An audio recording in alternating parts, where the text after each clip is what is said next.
Thank you so much to all of the incredible speakers who have spoken so far, and it is my incredible privilege, my incredible honor to introduce the final speaker of the afternoon, who is Dr. Nothabo Ncube.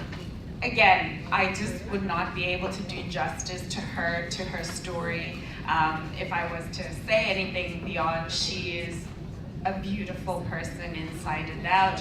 She is an inspiration to me. I know she's my little sister, but she is such an inspiration to me. And she truly, for me, exemplifies what it means to follow your passion, to follow your purpose, and to step fearlessly into that.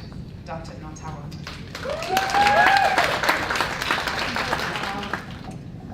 Each time I hear somebody introducing me, I'm like, really, are they talking about me?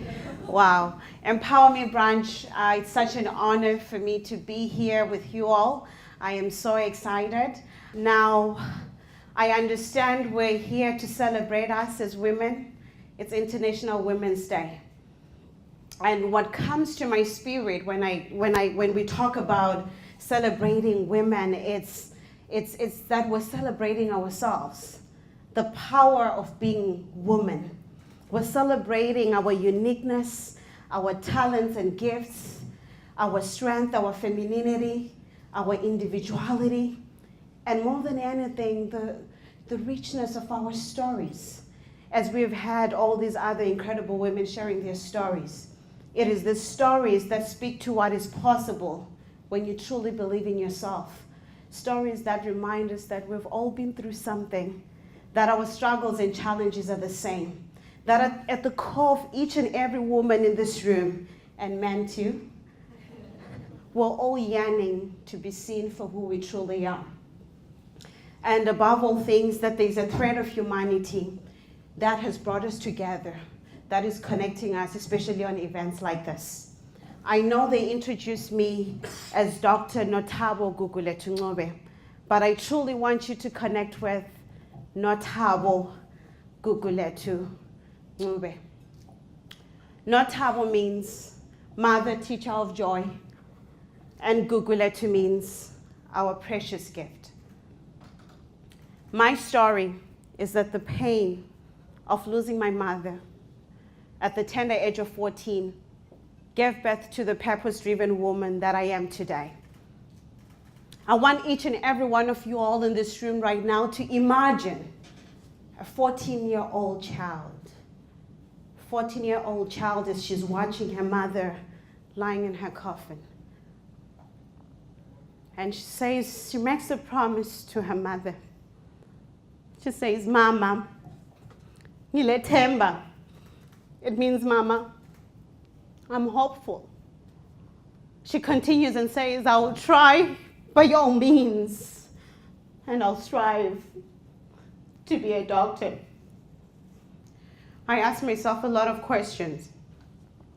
I asked myself, how could a 14-year-old child, in the midst of pain, sum up the courage to speak about hope to her mother, to look at her mother and say, Mama, I'm hopeful, at a time when really she was hopeless?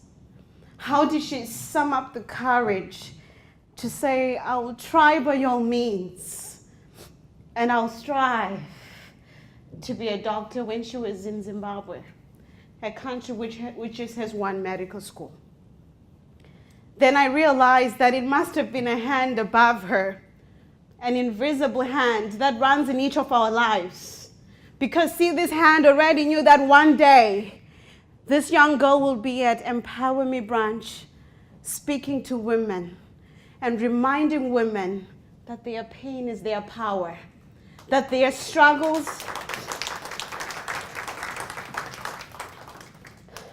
I just want to remind each and every one of us that our pain is our struggle, that the hand that life has dealt you with is leading you to a greater place. And next time pain shows up in your life, I need you to look at pain and wear your big woman shoes and say, what are you here to teach me? Because what I now know for sure is that whenever pain shows up in our lives, it's there to transform us into the full manifestation of what our purpose is. So 2 years after the death of my mother, my family and I migrated to Canada. And we found ourselves living in community housing, subjected to poverty. Regent Park. You could literally see cockroaches running all over the place and rats. All these things reminded me of how poor and less privileged I was. And sometimes I ask myself, God, but why did you have to take my mother? Because maybe it would have been a little better with having both parents. So I came in alignment with Pathways to Education, a program that caters to kids coming from low-income families. As Jean Augustine, the Honorable Jean Augustine spoke to this before, that when you have an intention, the universe will meet you right where you are and support the unfolding of your story and your journey. So getting to this place now, I can say living in Regent Park, there was a blessing living there as well. Because if it wasn't for Regent Park, I would have never come in alignment with Pathways to Education, a program that gave me a full ride scholarship into McMaster University, gave me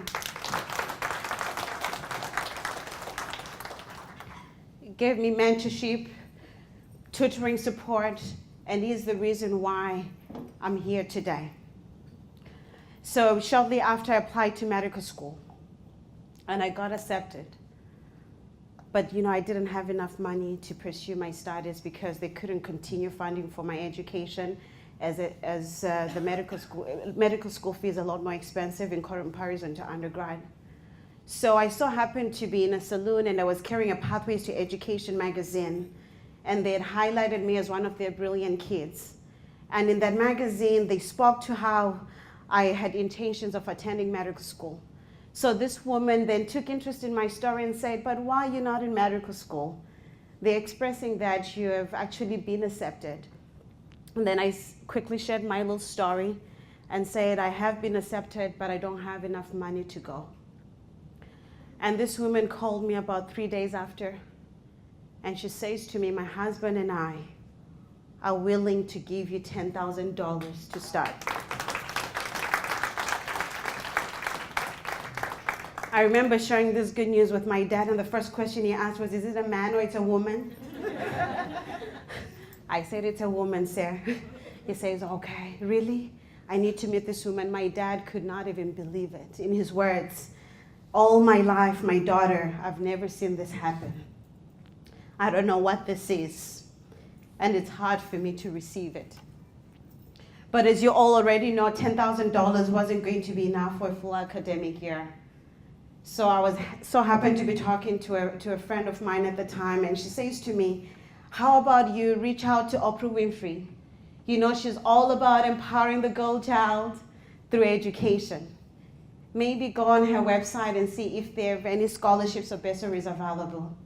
I go on the Oprah Winfrey website, and the first thing that pops up was, tell us your story. You become what you believe. I'm trying to imitate Oprah's voice. And I quickly typed in, at the age of 14 years old, I made a promise to my mother, and now I'm just starting medical school. I need you all to take note of this. At the time, I hadn't even completed medical school. I was just starting. They called me 3 times. And my cousin kept hanging up on them, really thinking it's a prank call. Could it be that that was destiny showing up in my life, calling me to my higher purpose of using my voice and my story to impact the girl child and women at large? Could it be that sometimes when we lack, life is actually strategically aligning us with the right people to speak to what our purpose is, to remind us of who we are? So for me, being in that room, surrounded by Oprah Winfrey and other magnificent women who were in the room, just listening to them, sharing their stories of overcoming their challenges, and listening to Oprah Winfrey share her story about how she came from rural Mississippi and how she emerged as a voice of hope and inspiration for this generation. I knew intuitively in that moment that I was called for something more. I knew intuitively that the hand that life had dealt me with was leading me to a bigger place than where I was. So I came back and continued with my studies, then graduated from medical school. And the truth is, even when I did feel that deep yearning to serve in a big way, I still resisted it, as my sister Sandra was speaking to that. We all resisted. Sometimes our purpose shows up, but fears well up. And we resisted, we're afraid, our insecurity. It was also, we all have insecurities, right? So coming back, continuing with my studies, and then eventually when I graduated, I received an opportunity to share my story on the TEDx platform. Now, when I sent my story to the TEDx people, I didn't even have a brand at the time. I didn't even have a website. They just say, we really like your story, and I think this will be a very good platform for you to come in and share your story. And that was yet another whisper from the universe guiding me and reminding me that this is my path. And I'm saying this to each and every woman in this room, that life is constantly sending us whispers and signs. It's for us to pay attention, to open our heart, to lean into the dream. And so when those signs are showing up in your life, it's no coincidence. You're being led by a force that is bigger than you. And that force is supporting the unfolding of your greater story. Now, I've never understood why an ordinary girl like me from Zimbabwe would be divinely guided and protected in the way that I've been. But maybe, to lose my mother at 14, make a promise to my mother, come to Canada, live in the projects, have a program catering for my studies, for my undergraduate studies, meeting a stranger who gave me $10,000, meeting Oprah Winfrey, receiving an opportunity to share my story on the TEDx platform. I've never understood why I've been guided in this way. But maybe it was so that one day I'll be using my voice to remind other people that they have what it takes to rise.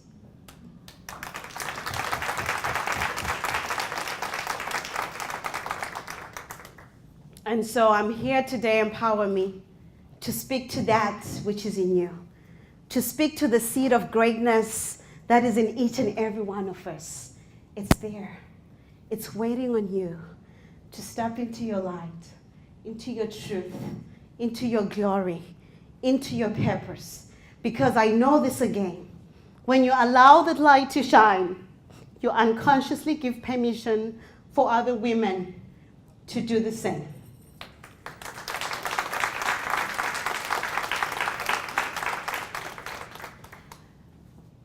Each and every one of us represents larger dreams, larger hopes, legacies, generations of prayers.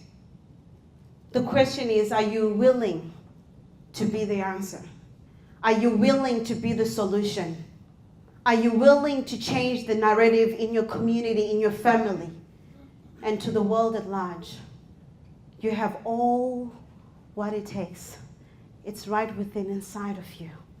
And I'm just sharing my story with the intention to awaken the fire that already is in you. The reason why I see some women already tearing up is because what I'm saying to you already know. So I'm just bringing you back to the place of remembering that, owning that, and embracing it. I'm calling each and every one of us to rise to our light, to our glory, to our purpose, to the power of our own stories. Because truly, we all have it right within inside of us. Let's rise together. Thank you.